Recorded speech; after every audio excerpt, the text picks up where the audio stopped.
The stationery shop of Tehran chapter 26 2013 नियुक्ति। जब रोया वाल्टर के पास वापस लौटी यह जानने के लिए कि इंसर्ट की ढलाई कैसी रही, तब तक उसका चेहरा लाल हो चुका था और वह लगभग बेहोश होने वाली थी।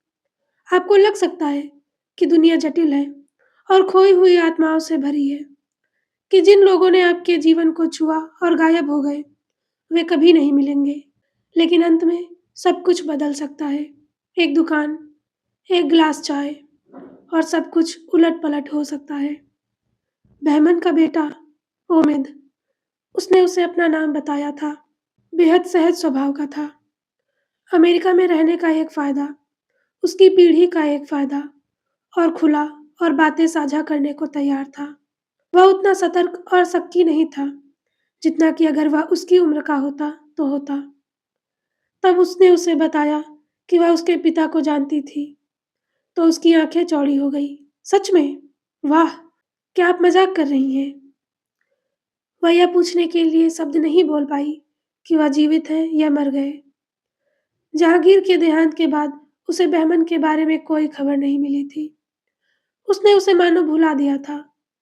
लेकिन बेटे ने कहा कि क्या मैं बताऊं कि मैंने तुम्हें देखा था? उन्हें यह जानकर बहुत खुशी होगी कि मैं उनके पुराने दोस्त से मिला था। कोई ज़रूरत नहीं होगी, बिल्कुल नहीं, उसने कहा।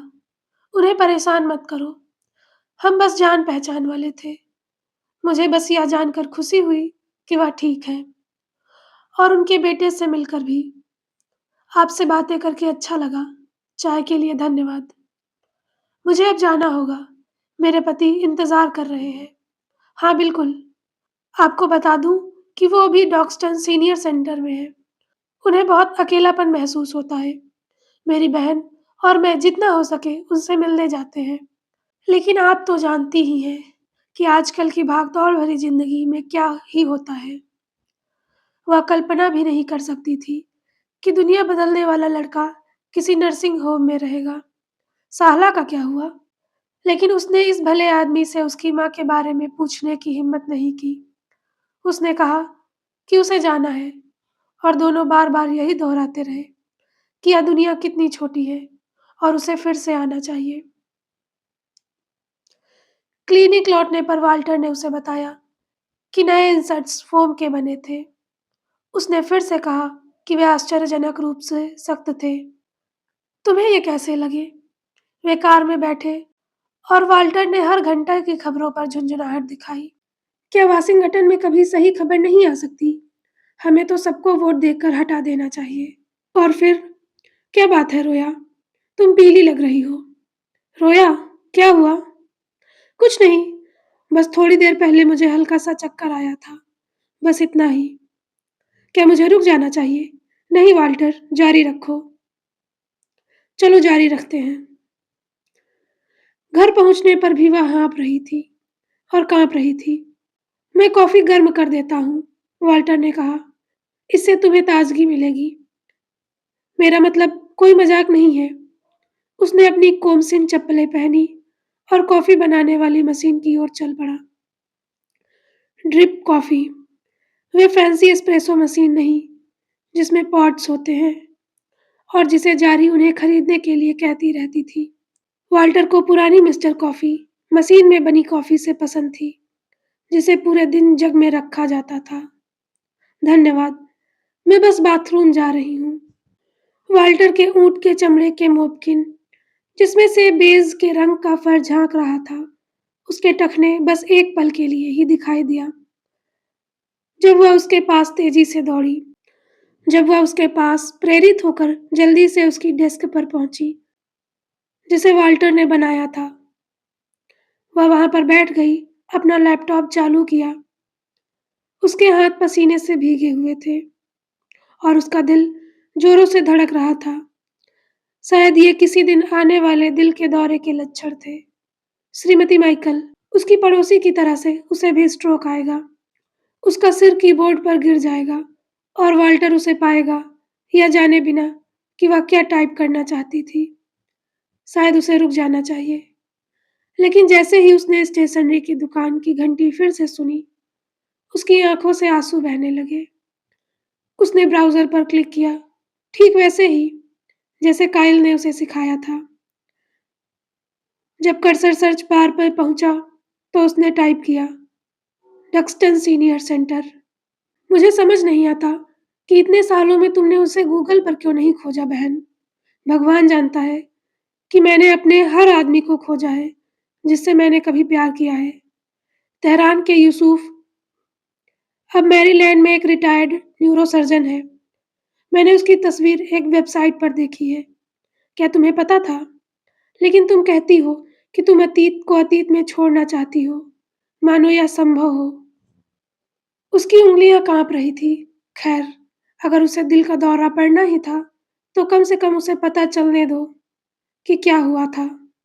उस गर्मी की रात में चमेली की खुशबू से सरोबार झाड़ियों के पास उसने उसे जोर से चूमा था। उसी से उसने टैंगो सीखा था। उस भयानक गर्मी में वह हर दिन उसके पत्रों के लिए दौड़ती थी। उसी के लिए उसने नीली स्याही से फाउंटेन पेन से पन्ने दर पन्ने लिखे थे। उसी के लिए वह चौक पर इंतजार करती रही थी। वाल्टर तेल लगी कॉफी का एक कप डाल रहा था। रोया ने अपने पढ़ने के लिए चश्मे के लिए हाथ बढ़ाया। स्क्रीन पर चित्र और शब्द स्पष्ट होने लगे। डक्सटन सीनियर सेंटर। मैसाचुसेट्स के खूबसूरत शहर डक्सटन के मध्य स्थित एक सामुदायिक केंद्र था, जिसमें स्वयं की एक सहायक आवासीय सुविधा भी थी। उसे ऐसा लग रहा था मानो कुछ वर्जित, लेकिन साथ ही बिल्कुल सामान्य और रोजमर्रा की चीज देख रही हो। अमेरिका में उन स्टेशनरी की दुकान में बनने वाला लड़का इसी वाल्टर के घर पर था, जो कि अब उसे गूगल पर खोजी गई दिशाओं के अनुसार इस घर से 3.5 मील दक्षिण दिशा में। वही घर जहां वाल्टर इंतजार कर रहा था। कैसा लगा? केंद्र के पास एक फोन नंबर, एक फैक्स नंबर और उत्तर, दक्षिण, पूर्व की पश्चिम दिशाओं में उसके मुख्य द्वार तक पहुंचने के चरण दर चरण निर्देश थे। रोया ने अपनी आंखें सिकोड़ी। वह वाल्टर के पास नीचे जाने के लिए उठी, लेकिन फिर किसी भी गुरुत्वाकर्षण से परे एक खिंचाव के साथ वह वापस कुर्सी पर आ गिरी, बस उससे पूछने के लिए कि क्यों, वह ऐसा क्यों था, उसने उसे वहां क्यों छोड़ दिया, उसने अचानक सब कुछ क्यों तोड़ दिया, उसने अपना मन क्यों बदल लिया इतने सालों बाद। कम से कम उसे यह तो मिलना ही चाहिए था। कौन जानता था कि दिल का दौरा कब पड़ जाए, उसे एक बार और हमेशा के लिए पता चल जाए। उसने हमसे संपर्क करें पर क्लिक किया और वहां एक फोन नंबर था, लेकिन उसने फोन नहीं किया। इसके बजाय वह नीचे चली गई। वाल्टर ने फिर से पूछा, क्या हुआ? कैलिफोर्निया में उसके प्रेम प्रसंग के शुरुआती दिनों में उसने वाल्टर को बताया था कि तेहरान में उसका एक प्रेमी था, बस हाई स्कूल का क्रश, कोई बड़ी बात नहीं, कुछ खास नहीं। क्या हम सभी के साथ ऐसा ही होता है? अब वाल्टर के सामने न्यूटन स्टेशनरी की दुकान का जिक्र करना अजीब लग रहा था, मानो वह किसी और का रहस्य उजागर कर रही हो, न कि अपना। मानो वह किसी पवित्र और मधुर खतरे से भरी चीज से पर्दा हटा रही हो। वह बिना किसी कारण के रोने लगती थी, अचानक, बिना किसी वजह के। हर बार जब उसे उस दुकान में बैठने की घटना याद आती थी, इतने सालों तक वॉलनट स्ट्रीट पर, जिस हालत में वह रहती थी, अपने घर से कुछ ही कस्बों दूर, जहां उसने अपने दिन बिताए थे। खिड़कियों पर शटर लगे और औपनिवेशिक घर से ज्यादा दूर नहीं। वह टूट चुकी थी। बुढ़ापे में वह अपना मानसिक संतुलन खो रही थी। और अब जब वह बहमन के बेटे ओमिद को दुकान में सामान व्यवस्थित करते हुए सोचती, तो उसे एक अजीब सा एहसास होता, पुरानी यादों और अविश्वास का मिला जुला भाव। उसे पहले से कहीं ज्यादा उस दयालु स्टेशनर की याद आती, जिसने सबसे पहले तेहरान की उस दुकान में उसका मार्गदर्शन किया था। सदमा और नुकसान कभी दूर नहीं हुए, बेशक वे यादें हमेशा उसके साथ थी। लेकिन अब वह ऐसे रोई जैसे वह सालों से नहीं रोई थी। मैरीगोल्ड की मृत्यु के बाद के शुरुआती सालों के बाद से नहीं। वह फिर से उस चीज के लिए शोक मना रही थी, जिसे उसने सोचा था कि वह सालों पहले खत्म हो चुकी है। संयम बरतो बहन, जारी ने शायद यही कहा होता, लेकिन दिन गुज़रते गए। लेकिन गुज़रते दिनों के साथ उसे बेटे की वह प्यारी-सी टिप्पणी अभी भी याद थी। क्या मैं उसे बताऊँ कि मैंने तुम्हें देखा? उसे यह जानकर बहुत खुशी होगी कि उसके पुराने दोस्त मिले। वह उससे मिलना चाहती थी, बस यह पूछने के लिए कि क्यों? ताकि उसे हमेशा के लिए पता चल सके और इसलिए वॉलनट स्ट्रीट पर स्टेशनरी की दुकान पर जाने के 1 हफ्ते बाद और तेहरान की स्टेशनरी की दुकान वाले लड़के को आखिरी बार देखने जाने के 6 दशक बाद एक रिसेप्शनिस्ट ने फ़ोन उठाया। मैं आपकी मदद करती हूँ, ज़रा रुकिए, मैं देखती हूँ।